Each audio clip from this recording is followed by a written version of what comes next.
कहानी चल रही थी 6 मार्च 1967 दूसरे पेज के मध्य में।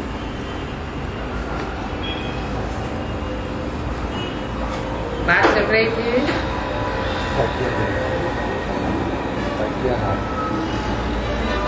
जो गीता का भगवान है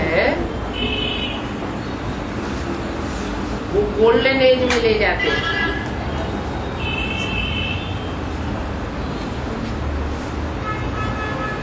और वो झूठी गीता है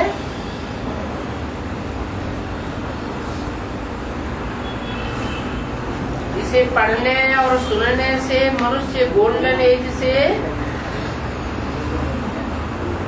आयरन एज में आ जाता है।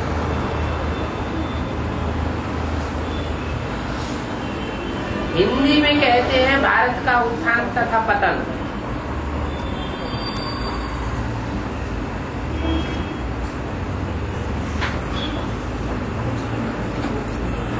ये गीता का भगवान के ऊपर सारा मदार है। गीता के भगवान को न पहचानने के कारण साकार का नाम डाल दिया। ब्राह्मणों की संगम की दुनिया में भी ऐसे ही होता है। निराकार शिव भगवान उवाच होना चाहिए, उसकी जगह साकार कृष्ण उर्फ दादा लेकर आज ब्रह्मा का नाम डाल दिया। पहले मुर्नियों में लिखा होता था शिव बाबा याद है। मम्मा के शरीर छोड़ने के बाद लिखा जाने लगा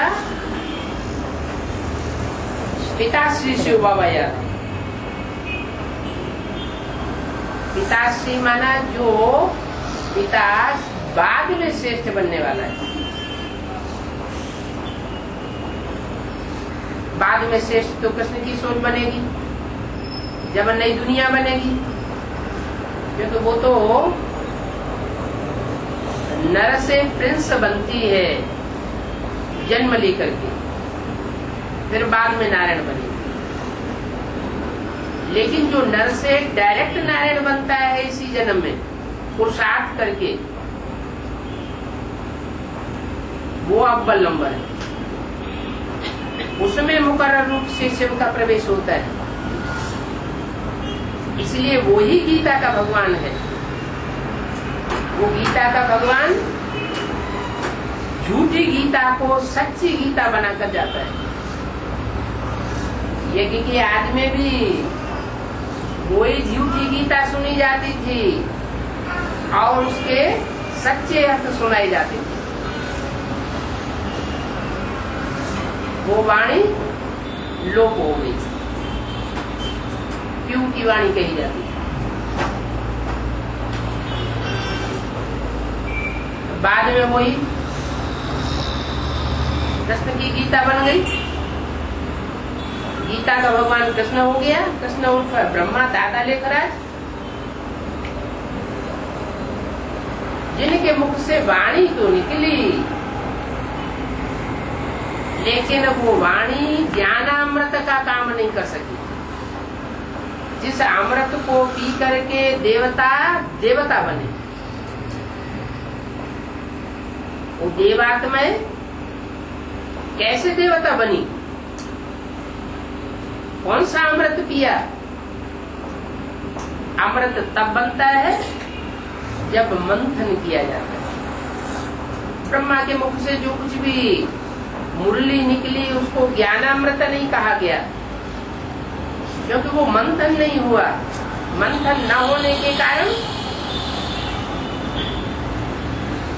किसी की कुछ भी समझ में नहीं आया कि असलियत क्या है, नई दुनिया कैसे बनती है और पुरानी दुनिया कैसे खलास होती है। भारत का उत्थान कैसे होता है, भारत का पतन कैसे होता है, वो ब्रह्मा के मुख से जो मुरली चलाई गई उसका मनन चिंतन जब मंथन हुआ तो बात समझ में आती है कि उत्थान कैसे होता है और पतन कैसे होता है। राइज अर्थात कंस्ट्रक्शन, इसका construction of GT dynasty, 100% piece prosperity की स्थापना होती है। किसके द्वारा? शिव की 3 मूर्तियां गाई हुई हैं, लेकिन तीनों मूर्तियों में से एक ही मूर्ति सर्वोपरि है, जिसका नाम शिव के साथ मिला दिया जाता है। ब्रह्मा विष्णु शंकर कहते हैं, ब्रह्मा की मूर्ति का नाम शिव के साथ नहीं मिलाया जाता, विष्णु की मूर्ति का नाम शिव के साथ नहीं मिलाया जाता, शिव शंकर भोलेनाथ कहा जाता है। 33 करोड़ देवताओं में से कोई देवता नहीं है जिसका नाम शिव के साथ जोड़ा जाए। एक ही 100% संपन्न पुरुषार्थी है, जो पहले नर से नारायण बनता है और नारायण बन करके फिर नई सृष्टि की शुरुआत करने का निमित्त बनता है। इसलिए बोला कि राइज अर्थात कंस्ट्रक्शन ऑफ जीटी डायनेस्टी, इसका राइज कहते हैं सूर्य का उदय हुआ, सूर्यास्त हुआ। सूर्यास्त की यादगार कहाँ पर है? माउंट आबू में बनाई हुई है, सनसेट पॉइंट। लेकिन वास्तव में सूर्य का उदय भी होता है। वही परमात्मा शिव है जो यज्ञ के आदि में जिस व्यक्तित्व के द्वारा संस्कृत की गीता का क्लैरिफिकेशन दे रहा था, वही दोबारा जन्म लेकर के शिव सुप्रीम सोल और गीता माता का जो चैतन्य स्वरूप, चैतन्य आत्मा ब्रह्मा की सोल है, उसको मस्तक पर धारण करके उनके द्वारा बोली हुई वाणी, जिसे मुरली कहा जाता है, उसके एक एक वाक्य का हिज्जे हिज्जे करके समझा। बात समझ में आएगी तो नई दुनिया का कंस्ट्रक्शन होगा, समझ में नहीं आएगी तो कंस्ट्रक्शन नहीं हो सकता। जैसे भक्ति मार्ग में रामायण का पाठ करते रहते हैं, गीता का पाठ करते रहते हैं, सिख लोग सुखमनी पढ़ते रहते हैं, लेकिन उनके बुनियाद क्या है, ये सिवाय परमपिता परमात्मा की और कोई नहीं बता सकता। भगवान ये आते हैं तो वेदों शास्त्रों का सार सुनाते हैं, उस सार से होता है कंस्ट्रक्शन ऑफ जीटी डायनेस्टी। उस सार को कहते हैं गीता ज्ञानामृत। इसलिए इसी मुरली में पीछे बोला है कि अभी माना सन 67 तक गीता को ज्ञानामृत नहीं कहेंगे। बल ब्रह्मा के मुख से परमात्मा शिव की द्वारा वाणी आई, लेकिन वो मनन चिंतन मंथन न होने के कारण सार रूप नहीं निकला। और जब तक सार रूप नहीं निकलता है, तब तक हर मनुष्य आत्मा की सार स्वरूप बीज रूप स्टेज नहीं बन सकती।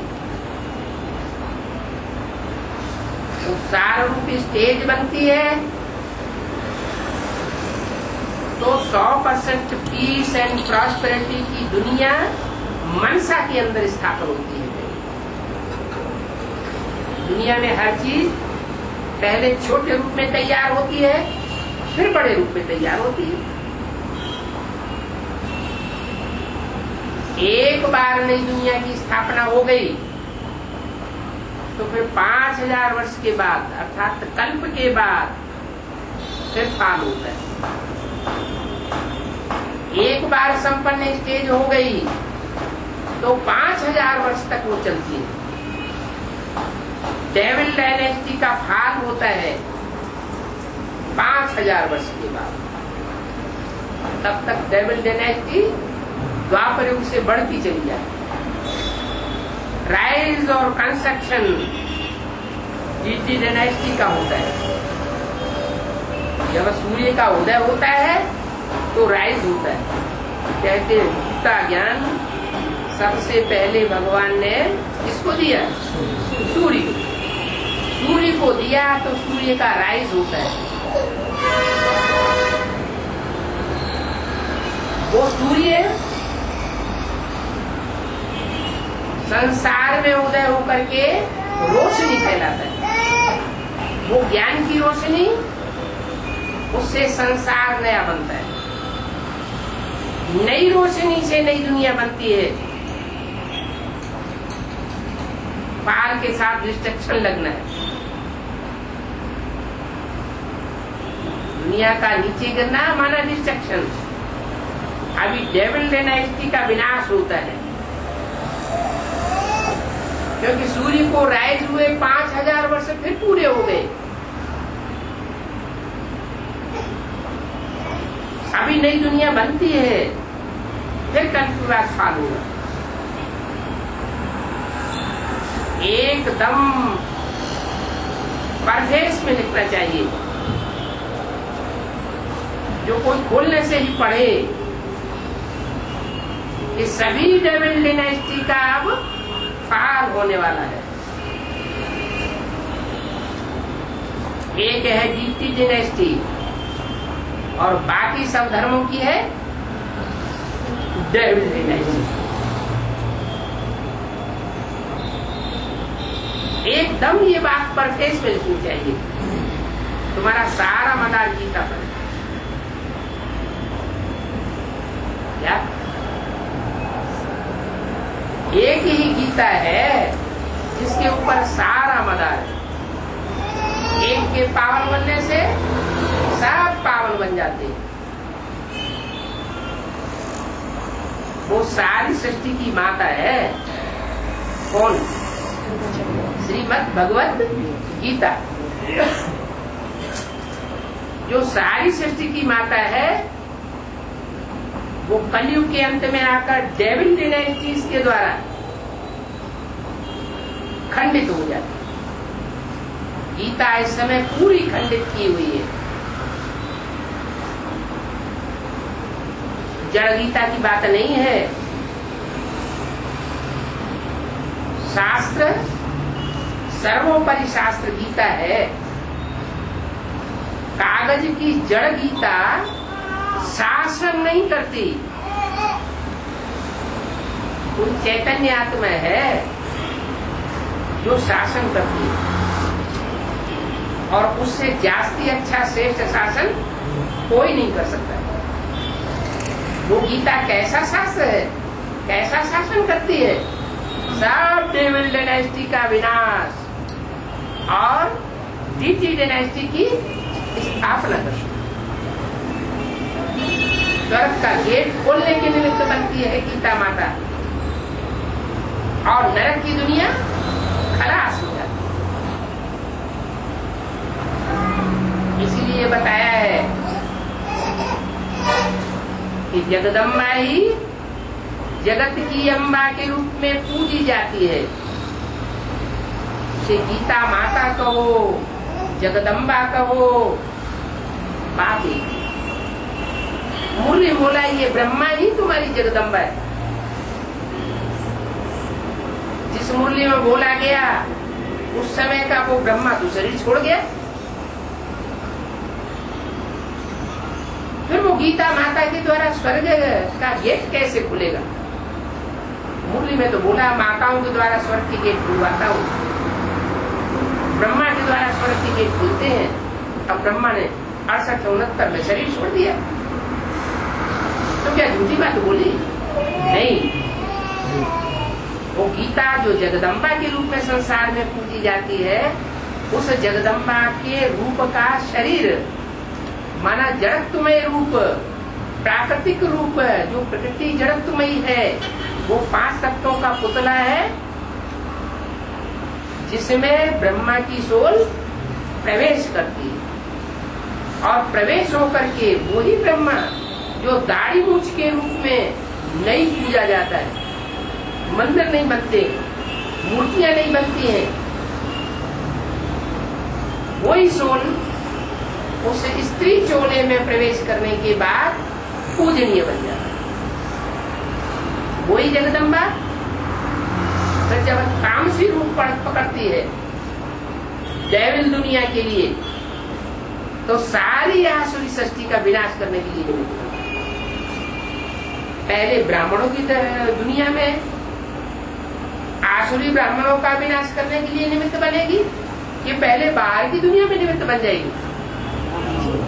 पहले ब्राह्मणों की दुनिया में जो डेविल है, चाहे बेसिक नॉलेज में है चाहे एडवांस नॉलेज में है, एडवांस नॉलेज में तो बीज रूप आत्माएं है सब धर्मों की, जो भी धर्म है उन सब की बीज रूप आत्माएं। ऐसे ही बेसिक में सब धर्मों की आधारभूत आत्माएं जो बीज रूप है, वही बीज जो जमीन में बोया जाता है, सड़ जाता है, जब वृक्ष पूरा होता है, बड़ा होता है, तो ऊपर जाकर के उद्धार मूर्त बनता है, सबसे ऊपर पहुंचता है, ऊंची स्टेज में। वो बीज रूप आत्माएं है उद्धार मूर्त। और जो जड़ें हैं, जो फाउंडेशन में रहती है, वो है आधार मूर्त। जड़ें काट दी जाए तो वृक्ष टिकेगा क्या? नहीं टिक सकता, क्योंकि वो आधार है, वो आधार चाहिए वृक्ष के लिए,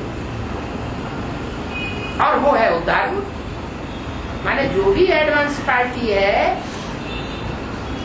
उस एडवांस पार्टी के जो भी भांति है, वो सब उद्धार मूर्त है सारी दुनिया के लिए। सारी दुनिया को नीचे से लेकर के ऊपर ले जाने वाले, माने ऊंची स्टेज वाले। जिसकी खुद की ऊंची स्टेज नहीं बनेगी, वो दूसरों की भी ऊंची स्टेज नहीं बना सकता। जो खुद आधारभूत होकर के रहता है, फाउंडेशन बन करके रहता है, वो दूसरों को भी सिखाता है कि थामने वाली बनो।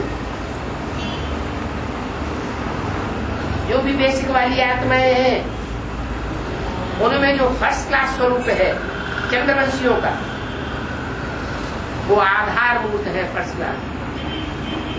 वही आधारभूत आत्माएं विजयमाला की मणके बनती।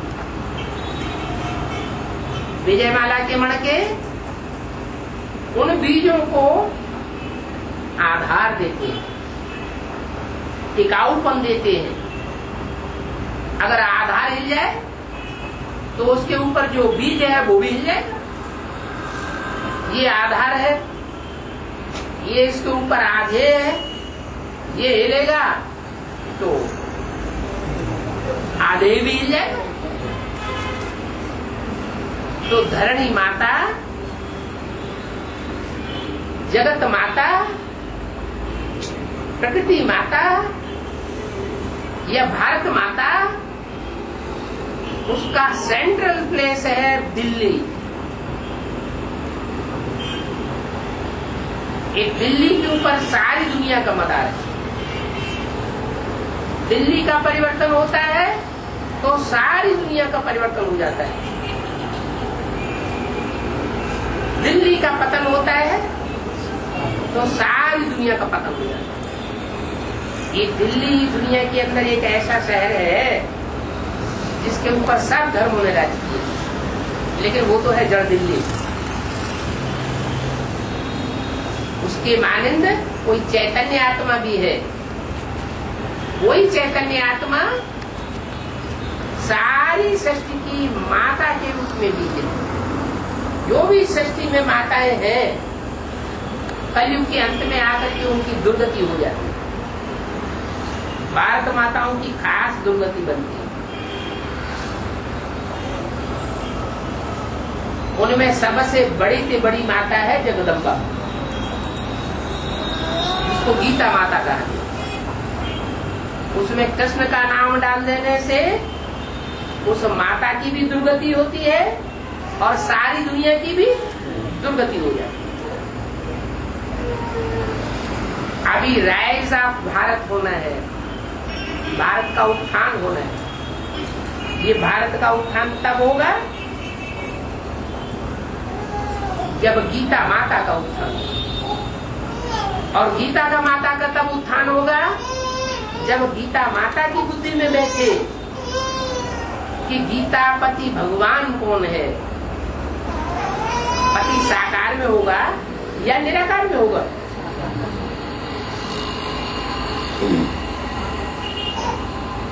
सुप्रीम सोल ज्योति बिंदु और उसके बच्चे बिंदु बिंदु आत्माएं, आत्माएं भी निराकार और उन आत्माओं का बाप ज्योति बिंदु भी निराकार। ये एक संबंध बनता है निराकारी आत्माओं के साथ निराकारी बाप का। संबंध दूसरे तब बनते हैं जब वो निराकार साकार में प्रवेश करता है।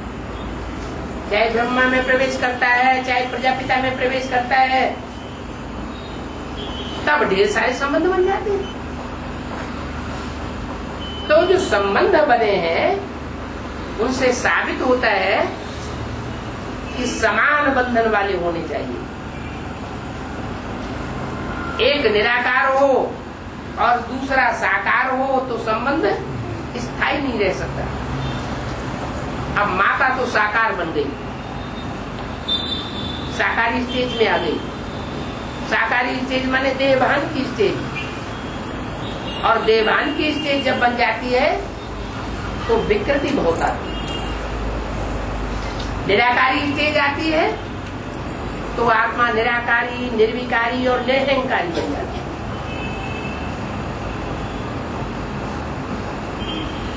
वो सारी शक्ति की बीज रूप जगदम्बा और जो रुद्रमाला का सर्वोपरि माता है, माताओं के बीच में उसकी दुर्गति होती है तो सब माताओं की दुर्गति हो जाती है। उसकी सदगति होती है तो सब माताओं की भी सदगति होती है, और साथ ही साथ जो भी दुनिया है, जो भी भारतवासी है, सब की सदगति होती है। एक के पतित बनने से सब पतित और एक के पावन बनने से सब पावन बन जाते। इतना मदार है गीता के ऊपर, और उस गीता की ये हालत कर रखी है क्या कह करके कि गीता का भगवान श्री कृष्ण बच्चा है। अरे जो बच्चा है उसको गीता माता का पति बना देंगे तो इससे बड़ा कोई पाप होगा क्या? इससे बड़ा कोई पाप नहीं होता है। ऐसे पाप आत्मा जिस धर्म में जाकर के बनने लगते हैं उसको कहते हैं नास्तिक धर्म। दुनिया का नास्तिक धर्म है सबसे आखिरी धर्म, लेनिन स्टालिन के द्वारा स्थापन किया हुआ रूस का, रसिया, जहाँ ये पता ही नहीं लगता कि माँ कौन है और बहन कौन है। बचपन से ही, जन्म लेते ही बच्चा जच्चा घर में पहुंच जाता है। माँ बाप की छुट्टी तो अपनी नौकरी धौकरी करो। बच्चा बड़ा होता है, हॉस्टल में डाल दिया जाता है, स्कूल में पढ़ाई पढ़ता है। जब तक पढ़ाई पढ़ता है, हॉस्टल में रहता है, माँ बाप को पता नहीं कहाँ क्या है। ये गवर्नमेंट की जिम्मेवारी। माँ का प्यार तो नहीं मिला, बाप का प्यार तो नहीं मिला। प्यार व्यभिचारी मिला या आप व्यभिचारी मिला? व्यभिचारी प्यार मिला। बच्चा बड़ा हो गया, ट्रेनिंग स्कूल में डाल दिया गया, ट्रेनिंग पूरी की, कहीं नौकरी में सही सेवा करो देश की। अब उन माँ बाप को जिन्होंने 16 साल की अवस्था में, 18 साल की अवस्था में उस बच्चे को जन्म दिया था, और वो 32 साल के 30 साल के हो गए माँ बाप, और बच्चा 16-18 साल का हो गया, उनको पता पड़ेगा कि मेरा बच्चा कौन, और बच्चे को पता पड़ेगा मेरी माँ कौन। तो ऐसा जुल्म हो जाता है। ये जुल्म तब बंद होगा जब ये बात बुद्धि में बैठे, ये आखिरी धर्म जो बाद वाले धर्म आए हैं मनुष्यों के द्वारा स्थापन हुए, चाहे वो ब्रह्मा हो जिसके द्वारा ब्राह्मण धर्म की स्थापना हुई, चंद्रवंश की स्थापना हुई, चाहे वो इब्राहिम हो, चाहे बुद्ध हो, चाहे क्राइस्ट हो, गुरु नानक हो, कोई भी धर्म पिता हो, जिन्होंने भी उन्होंने धर्मों की स्थापना की है, वो सब पतन के गर्त में ले जाने वाले बने। क्योंकि ब्रह्मा की बुद्धि में ही जब तक ये न बैठे कि गीता का भगवान कौन, तब तक कल्याण नहीं हो सकता। और ब्रह्मा की बुद्धि में ही नहीं बैठेगा जो जगदम्बा में प्रवेश करके उसकी बुद्धि को कंट्रोल करने वाला है, तो जगदम्बा को उद्धार कैसे होगा? ब्रह्मा है आत्मा और जगदम्बा है डब्बा, जड़त्वमयी 5 तत्वों का पुतला। इसलिए मुरली में बोला है, मेरे साथ रहने वाले बच्चे मेरे को नहीं पहचान पाते, क्योंकि बुद्धि कैसी है? जड़त्वमयी बुद्धि है। तो पहले ब्रह्मा की बुद्धि में पूरी पढ़ाई बैठे, उस पढ़ाई का ये तंत्र बैठे कि गीता का भगवान शिव शंकर भोलेनाथ है, गीता का भगवान कृष्ण नहीं है। अगर गीता का भगवान कृष्ण है तो फिर शिवो हम कह के बैठ जाते। ये कि आदि से ही ये पतन होना शुरू हो गया था, जिसके द्वारा गीता का क्लैरिफिकेशन मिल रहा था, वो व्यक्ति गया और बाकी ब्रह्मा और ब्रह्मा की सरपरस्ती में पलने वाली जो भी आत्माएं थी दूसरे धर्मों की, इस्लामी, बौद्धिक, क्रिश्चियंस, जो दूसरे धर्मों में कन्वर्ट होते रहे 2500 साल से, वो सारी आत्माएं ब्रह्मा की रहबरी में पलने लगी। तो दूसरे धर्म की आत्माएं ब्रह्मा को अपने कंट्रोल में कर दिया। जैसे आज की दुनिया में देखा जाता है, पति खुदा न खास्ता शरीर छोड़ दे तो बच्चे माँ को अपनी मुट्ठी में कर लेते हैं। ऐसे ये फाउंडेशन पड़ गया। जो भी विधर्मी बच्चे थे इस्लामी, बौद्धिक, क्रिश्चियन धर्म में कन्वर्ट होने वाली आत्माएं, वो सब आत्माएं ब्रह्मा की गोद में पलने लगी। उन्होंने ब्रह्मा को ही सपोर्ट किया, बाप को सपोर्ट नहीं मिला, इसलिए वो गया। इसलिए परंपरा पड़ गई, पुरुष जो है वो सन्यासी बन जाते हैं। क्या माता सन्यासी नहीं बनती? वो आत्माएं क्यों चली गई, बीज रूप आत्माएं? उसका कारण मुरली में बताया कि उस समय इतना ज्ञान नहीं था, इसलिए छोड़ के चली गई। अभी तो ज्ञान सारा खुल गया है, अभी तो ज्ञान यज्ञ को छोड़ने की बात नहीं हो सकती। तो उस समय से ही सारे ब्राह्मण परिवार का पतन होना शुरू हो चुका।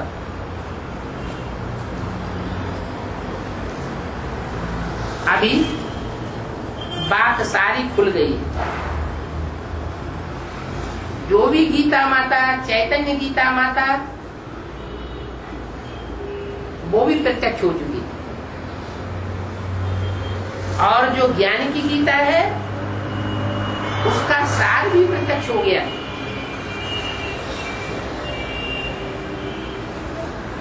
तो अभी बुद्धि में जो बच्चे हैं उनकी बुद्धि में सारा मदार गीता का आ जाना चाहिए।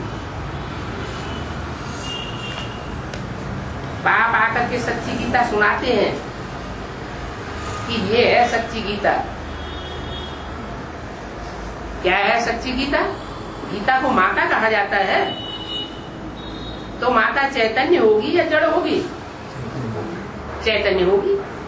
और उस माता का गीतापति भगवान भी चैतन्य होगा। तो जब तक इन माँ बाप को नहीं पहचाना है तब तक सारी सृष्टि का उद्धार और भारत का उद्धार नहीं हो सकता। सारा मदार गीता पर है। रोज इस बात पर समझाते हैं बच्चे, मन मना भव। क्या मन माना मेरे, मना माने मन में, भव माना समा जा। मेरे मन के अंदर जो गीता का स्वरूप है तुम्हारे मन के अंदर भी वो गीता का स्वरूप समा जाना चाहिए। गीता कौन है, गीतापति भगवान कौन है, ये बुद्धि में जब तक नहीं बैठा है तब तक श्रेष्ठ संकल्प चल ही नहीं सकते। बाप आकर के सच्ची गीता सुनाते हैं और मनुष्यों के द्वारा झूठी गीता सुनाई जाती है। बाबा रोज इस बात पर समझाते हैं, देह सहित देह के सर्व संबंध छोड़ अपन को आत्मा समझो। क्या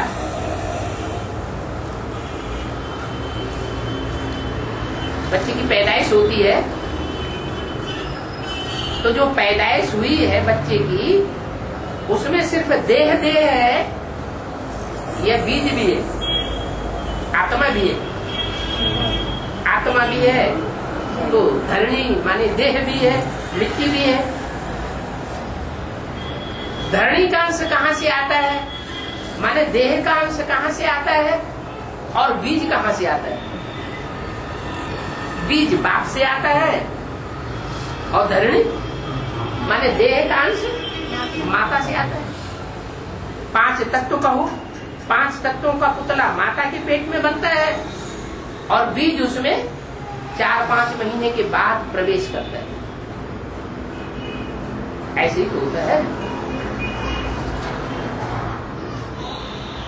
माता का संपन्न रूप तैयार हुआ सन 68 में, 69 में, 18 जनवरी 69 को ब्रह्मा ने शरीर छोड़ दिया। ब्रह्मा ने बड़ी, माँ माने माँ का संपन्न रूप तैयार हुआ और उन्होंने शरीर छोड़ा। लेकिन उस शरीर छोड़ने से पहले ही जो बीज बाप है वो कारण या कारण यज्ञ में आ जाता है, नजदीक आ जाता है, उसमें सुप्रीम सोल प्रवेश कर लेता है, लेकिन गुप्त रूप में किसी को पता नहीं पड़ता। जैसे गर्भ में बच्चा आता है तो कोई को पता नहीं पड़ता। सन 76 में वो बाप की प्रत्यक्षता वर्ष मनाई लिए थे। बाप प्रत्यक्ष हुआ तो जरूर बाप के साथ ही साथ वो जड़त्वमयी शरीर भी प्रत्यक्ष होता है, जो जगदम्बा के रूप में संसार में प्रत्यक्ष होता है।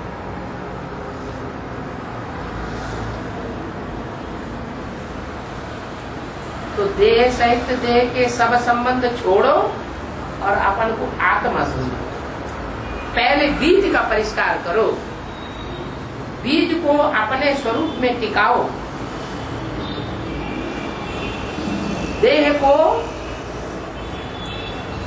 प्रियरिटी नहीं देनी चाहिए। देह को प्रियरिटी जब तक देते रहेंगे तब तक क्या होगा, सुधार होगा। इसलिए इतना जोर दे रहे हैं कि अपन को आत्मा समझो और सब संबंधों को त्याग दो। माना माता का जो संबंध है, जहां से ये शरीर बना है, वो भी बुद्धि में नहीं रहना चाहिए। सिर्फ बाप और आत्मा रूपी बच्चे। ये स्टेज जब बनेगी तब बुद्धि में बैठेगा कि गीता का भगवान कौन और गीता माता कौन। इसलिए नारा दिया बच्चों को, एक शिव बाप दूसरा नहीं। देह का सारा इतना पसारा है क्या, धरणी जब डीटी डायनेस्टी थी तो धरणी छोटी थी या बड़ी थी, छोटी थी। भारतवर्ष में ही सिर्फ देवताओं का राज्य था। जब माता पृथ्वी माता का रूप बड़ा होता गया द्वापर युग से दूसरे दूसरे धर्म आए तो पृथ्वी का रूप बढ़ने लगा। पहले इस्लामी खंड आए, अफ्रीका, अरब देश वगैरह। उसके बाद क्रिश्चियन धर्म खंड आए, वो भी समुद्र से ऊपर आ गए। पहले जब द्वितीय डायनेस्टी स्थापन हुई थी तो सारी दुनिया पानी में डूब गई, जिसको लोगों ने कह दिया प्रलय हो गई। ऐसे उतनी प्रलय कभी होती नहीं है जो सारी दुनिया खलास हो जाए। लेकिन 500-700 करोड़ की दुनिया में से सिर्फ 4 लाख आत्माएं ही बचे, तो ना के बराबर ही कहेंगे ना। इसलिए बोल दिया कि प्रलय हो गई। वास्तव में ये पृथ्वी पूरी लय कभी होती नहीं है। तो पहले पृथ्वी का छोटा रूप, फिर दूसरे दूसरे धर्म की आत्माएं जैसे जैसे उतरती जाती है, पृथ्वी का रूप बड़ा होता जाता है। ये अमेरिका 500 साल पहले मनुष्य के मस्तिष्क में नहीं था कि अमेरिका नाम का वो कोई महाद्वीप होगा दुनिया में। वास्तव में था ही नहीं। जब क्रिश्चियंस की जनसंख्या ज्यादा बढ़ने लगी तब वो समुद्र तल से ऊपर आ गया और वहां क्रिश्चियन डायनेस्टी फैल गई। ऐसे ही मुस्लिम डायनेस्टी जो इस्लामियों से निकली, ईरान, अफगानिस्तान, पाकिस्तान, इराक वगैरह, ये सब मुस्लिम कंट्रीज, ये भी समुद्र तल से बाद में ऊपर आए। पहले तो अरब देश आए, लास्ट में अभी ऑस्ट्रेलिया निकला महाद्वीप। 300 साल पहले लोगों को पता ही नहीं था कि ऑस्ट्रेलिया नाम का कोई महाद्वीप भी पृथ्वी पर है।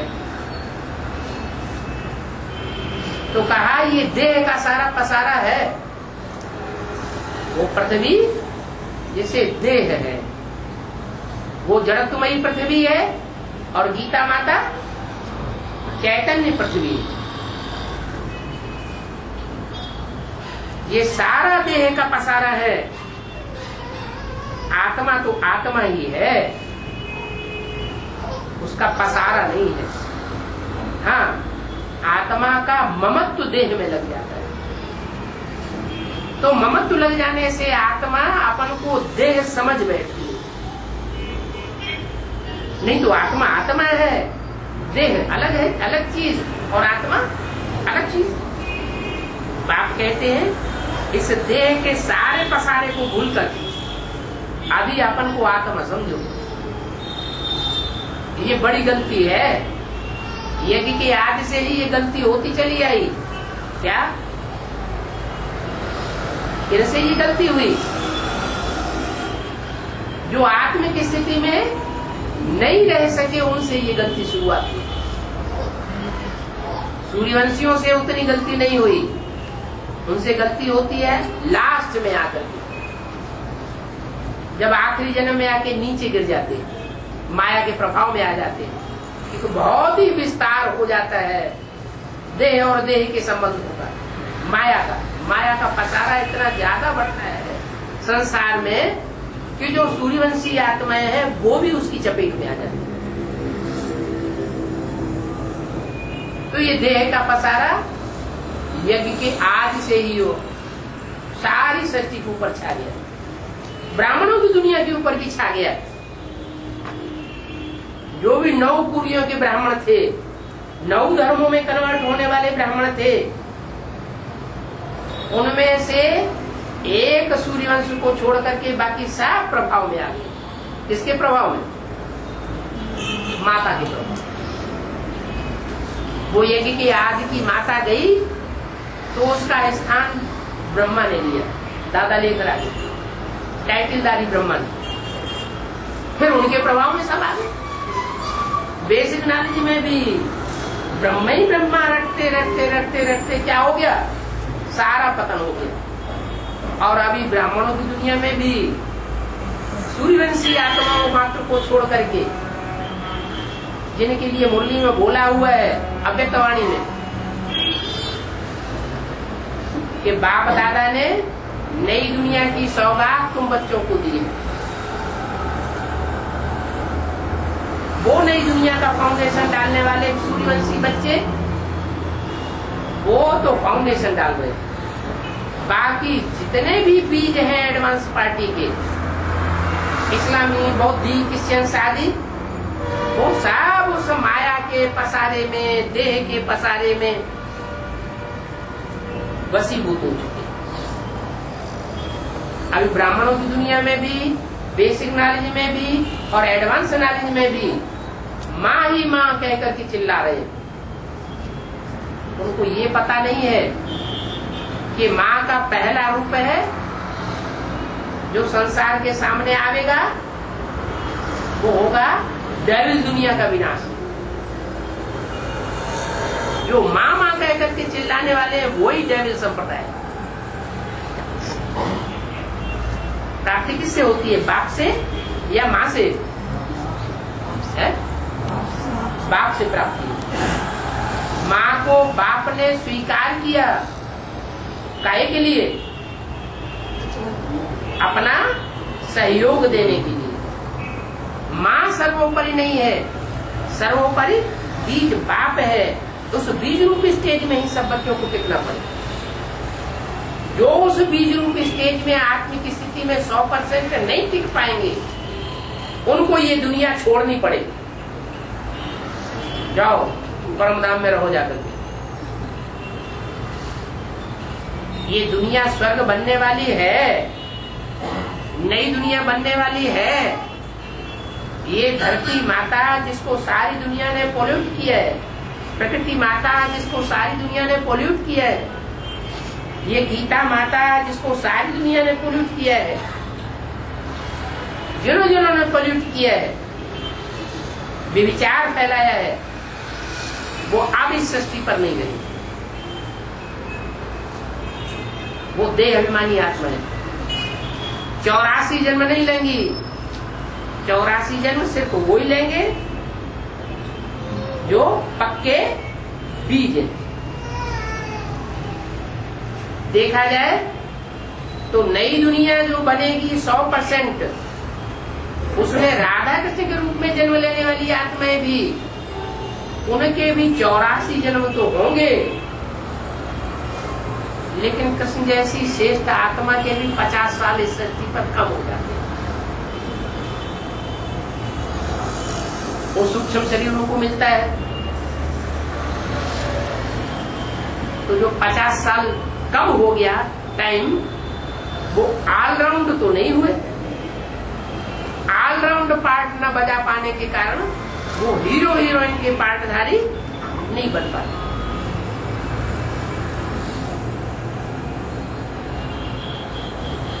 तो संपूर्ण आत्मा बनना पड़े। वो संपूर्ण आत्माओं को आकर के परमात्मा बाप पढ़ाते।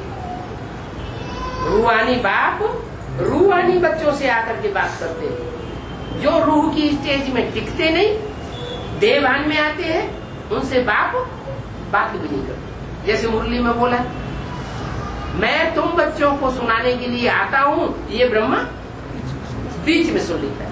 इसका मतलब ब्रह्मा की भी पूरी बीज रूप स्टेज नहीं बनी। तुम बच्चों की पूरी बीज रूप स्टेज बनती है, जो बाप के सन्मुख को बैठ करके पढ़ते हो। कोई कहे कि ब्रह्मा में क्या शिव नहीं आता था? ब्रह्मा में आता था, लेकिन वो तो माँ का रूप था। त्वमेव माता च पिता त्वमेव, त्वमेव माने तू, एक। वो एक आत्मा ही माता बनती है ब्रह्मा के द्वारा। वो एक आत्मा ही राम वाले व्यक्तित्व में अंतिम शरीर में सोने में प्रवेश करके पिता बनता है। पिता से वर्षा मिलता है, माता से वर्षा नहीं मिलता। इसलिए मुरली में बोला है, ब्रह्मा या क्राइस्ट की पूजा से कुछ भी होने वाला नहीं है, कुछ भी प्राप्ति नहीं होगी। इस ब्रह्मा के चित्र को रखना भी फालतू है। मुरली में बोला ना, क्यों बोला? क्योंकि बच्चों की लागत जो है वो मृदुल रूप जो माता का होता है उसमें जल्दी लग जाती है। माता का कैसा मीठा रूप होता है। गंदे से गंदा बच्चा होगा, लूला लगड़ा अंधा कोड़ी चोर डकैत, उसको भी माँ अपनी गोद से अलग नहीं करना चाहती। माना न्याय नाम की चीज माँ के पास नहीं होती, क्योंकि मोह लगा हुआ है। माँ साकार होती है और बाप निराकार, लेकिन वो बीज रूप होना चाहिए। ये सारे ही बीज नंबरवार हैं। कोई में मोटा छिलका चढ़ा हुआ है और कोई में पतला छिलका चढ़ा हुआ है। कोई में देहवान का कम जन्मों का छिलका चढ़ा हुआ है और कोई में देहवान का बहुत मोटा अनेक जन्मों का छिलका चढ़ा हुआ है। मानो इब्राहिम की सोल आई 2500 साल पहले, तो उसने गर्भ तो जन्म नहीं लिया। कैसे जन्म लिया? किसी आधारभूत में प्रवेश करके जन्म लिया। तो जिस आधारभूत में प्रवेश करके जन्म लिया, उसके संग का रंग उसको भी लगेगा और अपना संग का रंग उसको भी लगाएगा। क्योंकि इब्राहिम जो ऊपर से आता है डायरेक्ट द्वापर युग की आदि में 2500 साल पहले, उसमें तो ये संस्कार नहीं है कि अभिविचार बहुत ऊंची चीज है। दृष्टि का अभिविचार, वृत्ति का अभिविचार, कर्मेंद्रियों का अभिविचार इतनी ऊंची चीज है कि उससे जन्नत तैयार होगी। ये उनकी बुद्धि में नहीं, ये बुद्धि में बैठता ही नहीं। तो ये संस्कार जिसमें प्रवेश करता है उसमें भी ये संस्कार भर जाते हैं।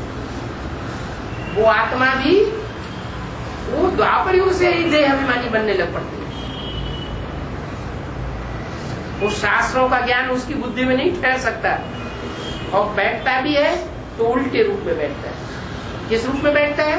ढेर की ढेर सारी मूर्तियां इकट्ठी की इस्लामियों ने और वहां जाकर के उन मूर्तियों की पूजा करने लग पड़े अरब देशों में। तो शुरुआत से ही बेविचार हो गया। जबकि जो बीज रूप आत्मा थी उसने भारतवर्ष में सिखाया राजा विक्रमादित्य को एक की पूजा करना है, एक का मंदिर बनाना है। तो भक्ति भी कैसी हुई? बेविचारी या बेविचारी? आप बेविचारी भक्ति का फाउंडेशन पड़ा द्वापर युग की आदि। ये तो आज की दुनिया है जो अनेक देवी देवताओं को पूज रही है, अनेक देवी देवताओं के स्वरूप में बुद्धि लगा रही है। बुद्धि डिस्टर्ब हो चुकी है, बेविचारी बन चुकी। तो वो आदि वाली जो आत्मा है द्वापर युग की आदि में जिसमें इब्राहिम प्रवेश करता है, वो आदि से ही देह अभिमानी बन पड़ता है। और रामकृष्ण की आत्मा शुरुआत से ही देह अभिमानी नहीं बनती, वो अंतिम जन्म में आकर के बोझा खा जाती है। तो देह और देह के संबंध उनको अभी त्यागना पड़ेगा। देह बनती है माता से और आत्मिक स्वरूप जो आता है, जो उसमें देह में प्रवेश करता है, बच्चे के रूप में जन्म लेता है, जो आत्मा सारा कार्य करने वाली है, वो आत्मिक स्वरूप आता है बाप से। बाप होता है बीज और माँ होती है धरणी। इसलिए गीता में बोला है ये सृष्टि, ये पृथ्वी माता है। इस पृथ्वी माता में अहम बीज प्रतपिता, गीता का ये श्लोक है। मैं इस धरणी माता में आकर के बीज डालता हूँ। बीज प्रदय, ज्ञान का बीज डालने वाला पिता हूँ। यज्ञ के आदि में ऐसे हुआ। वो सुप्रीम सोल बाप ने जो सारी सृष्टि का बीज, मनुष्य सृष्टि का बीज राम वाली आत्मा है, उसमें प्रवेश करके और धरणी माता का जो मानिंद स्वरूप है, दिल्ली कहो, पृथ्वी माता कहो, गीता माता कहो, उसमें ज्ञान का बीज डाला। वो ज्ञान का बीज उस समय विस्तार को पाया हुआ नहीं था। जब विस्तार ही नहीं है तो सार कहां से निकलेगा? बिना विस्तार के सार निकलेगा क्या? है? वृक्ष पूरा बड़ा नहीं होगा, पूरी आयु नहीं होगी, तो उसमें बीज तैयार हो जाएगा क्या? फल तैयार होगा? आम का बीज है, पूरा विस्तार को नहीं पाएगा, वो आम का वृक्ष है, तो उसमें से बीज निकलेगा क्या? नहीं निकलेगा। तो यज्ञ के आदि में वो ज्ञान विस्तार को नहीं पाया हुआ था। विस्तार को न पाने के कारण वो आत्माएं ज्ञान में अधूरी थी।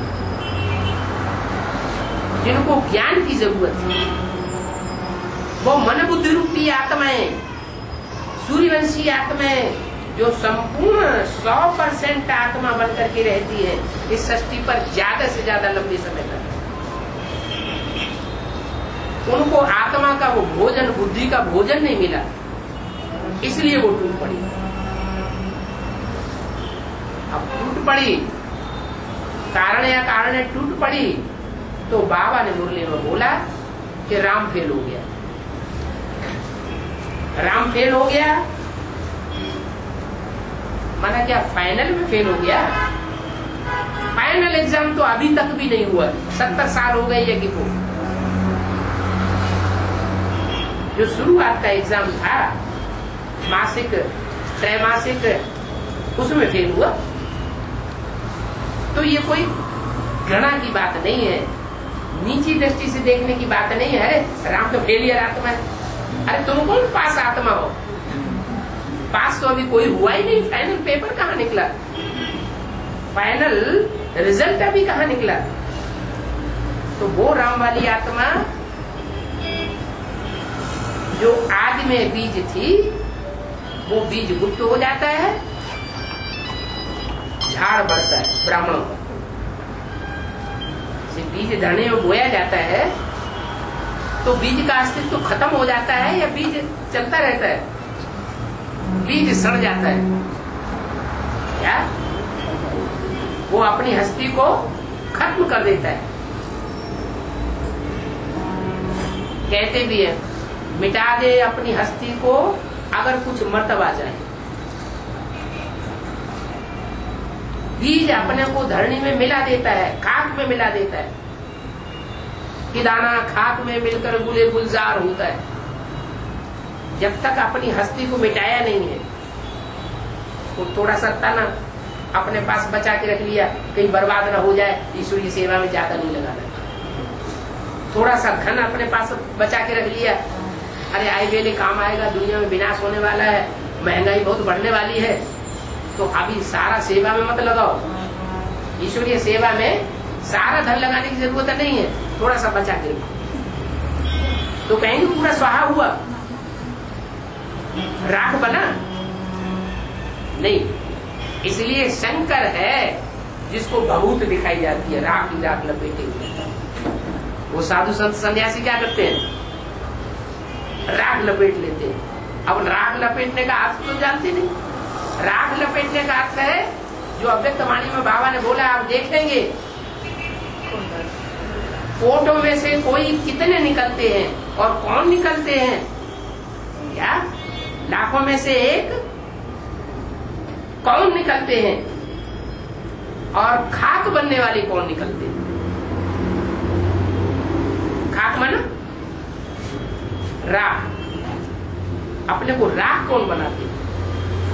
तन से भी राख बनाते हैं, धन से भी राख बनाते हैं, मन भी सारा ईश्वरीय सेवा में लगा दें, दूसरी बातों में कहीं मन न लगे। संबंधियों की ताकत भी सारी ईश्वरीय सेवा में लगाने का प्रयास कर लें। जो भी संपर्क में आने वाली आत्माएं, जो भी संपर्क में आए, जैसे ऑफिस में बैठे कोई संपर्क में आया बातचीत करने, उसको भी ज्ञान दे दिया। तो संपर्कियों की भी सारी ताकत, जो भी संपर्क में आने वाली आत्माएं, उनको भी संदेश दे रहा है। ये सारी ताकत और समय की भी सारी ताकत, चाहे खाना खा रहे हैं, चाहे शरीर की परवरिश कर रहे हैं, दवाई ले रहे हैं, तो हर समय श्वासोश्वास बाबा की याद में हो। तो जैसे खाक बना दिया, राख बना दिया, ऐसी राख बनने वाली जो सारी सृष्टि की बीज रूप बाप आत्मा है, राम बाप जिसे कहा जाता है, वो खाक बन जाता है। इसलिए इस संगम युग में वो शंकर के नाम रूप से संसार में प्रत्यक्ष होता है। जिस शंकर की यादगार शास्त्रों में दिखाते हैं, बहुत लपेटे हुए, राख लपेटे हुए। राख की बात नहीं है, लेकिन प्रैक्टिकल जीवन में अपने स्वरूप को राख बना दिया। और वो अकेला नहीं होता है, उसको फॉलो करने वाले भी बच्चे निकलते हैं। वो है एडवांस पार्टी। उस एडवांस पार्टी में से जो 108 रतन निकलते हैं, 108 मण के निकलते हैं, वो सब बाप समान बनने वाले हैं, नंबर 1। इसलिए सारी दुनिया में वो माला संगठन जिसकी यादगार है, वो संगठन रूपी माला आज दुनिया में स्मरण की जाती है, सिमरण की जाती है। हिंदू भी सिमरण करते हैं, मुसलमान भी सिमरण करते हैं माला का, क्रिश्चियंस भी माला का सिमरण करते हैं, बौद्ध भी सिमरण करते हैं। एक नास्तिक है जो माला का सिमरण नहीं करते। क्यों नहीं करते? क्योंकि उन्होंने इस दुनिया का सारा सुख अंत तक लिया। भगवान ने जो नई दुनिया बनाई उसकी उन्होंने परवाह नहीं। नास्तिकों का तो गुण धर्म ही होता है क्या? यावत जीवे सुखम जीवे, ऋणम कृत्वा घृतम पीवे। जब तक जिंदगी में जियो सुख पूर्वक जियो, शरीर को खूब सुख दो। क्या? और संसार से कर्जा लेते रहो और अपना काम चलाते रहो। शरीर छूट जाएगा, सारी दुनिया खलास, फिर कुछ नहीं बचा। माना वो पुनर्जन्म को बिल्कुल नहीं मानते, और वास्तव में उनके पुनर्जन्म होते ही नहीं जाता। वो तो आखिरी धर्म है। 100 वर्ष के अंदर लेनिन स्टालिन आए, उसके बाद वो नास्तिक धर्म स्थापन हुआ।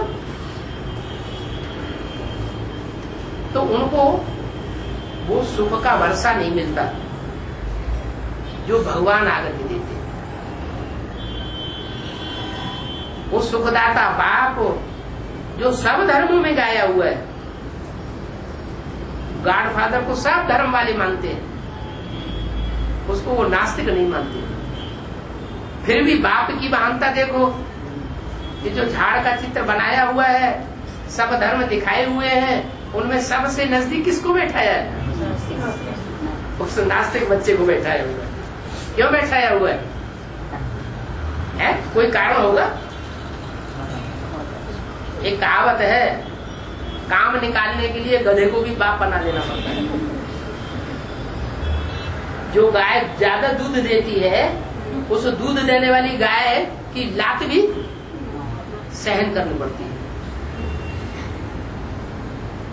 तो वो बच्चा सबसे बड़ा काम करता है, सारी सृष्टि का विनाश करने में सहयोगी बनता है। एक तरफ भगवान इस सृष्टि पर आते हैं सन 36-37 में, और दूसरी तरफ उस बच्चे को बाप प्रेरित करते हैं, एटमिक एनर्जी तैयार करो। उससे पहले किसी की बुद्धि में नहीं था दुनिया में कि एटमिक एनर्जी चीज क्या होती है। जब से भगवान आए नई दुनिया की स्थापना करने के लिए, तभी से वो नास्तिक धर्म की आत्माओं की बुद्धि में ये बात आने लगी। इस दुनिया का संहार करने वाला अस्त्र शस्त्र कौन सा तैयार किया जाए। सन 42 में 45 में वो पहला विस्फोट हुआ, हिरोशिमा नागासाकी के ऊपर। वो तो छोटी छोटी बम्बियां थी 20 मेगावाट की।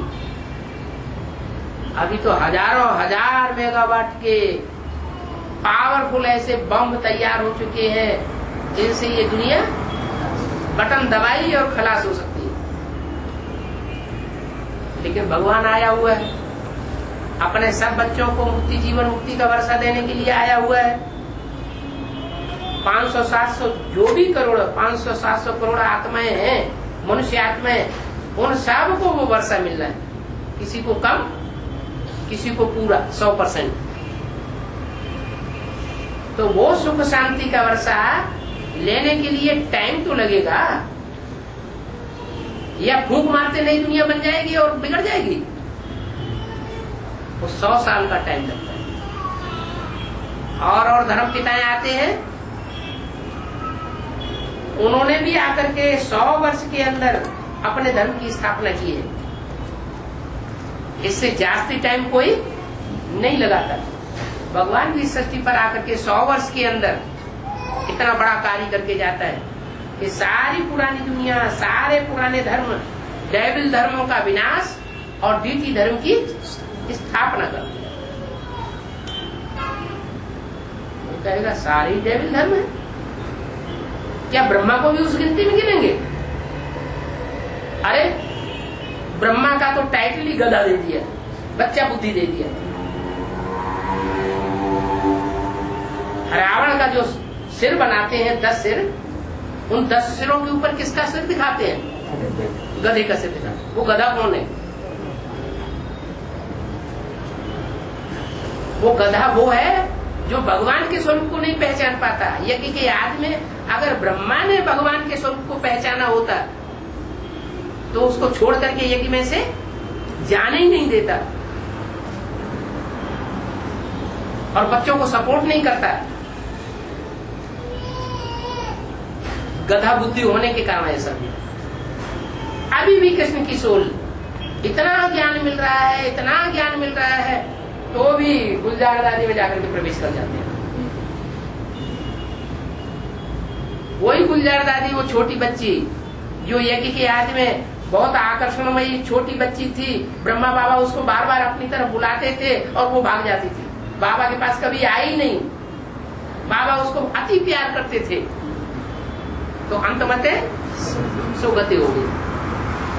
वो लगाव जब सूक्ष्म शरीर धारण किया तो वो लगाव को पूरा करना शुरू कर दिया। अभी तक भी वो लगाव नहीं खत्म हो रहा है।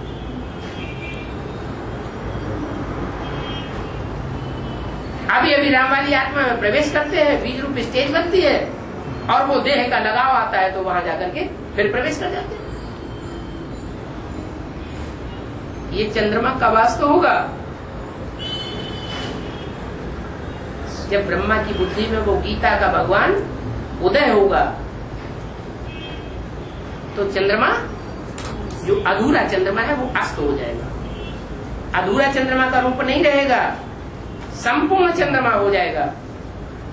पूर्णमासी होती है ना, दूसरे धर्म के लोग पूर्णमासी को नहीं मानते हैं। किसको मानते हैं? जो अधूरा चंद्रमा है उसको मानते हैं। चाहे बौद्ध धर्म के लोग हों,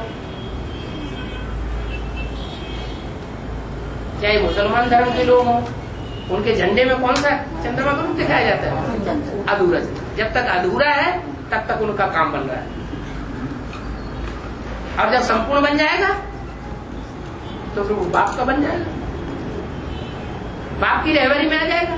फिर वो हमारी बात मानने वाला नहीं।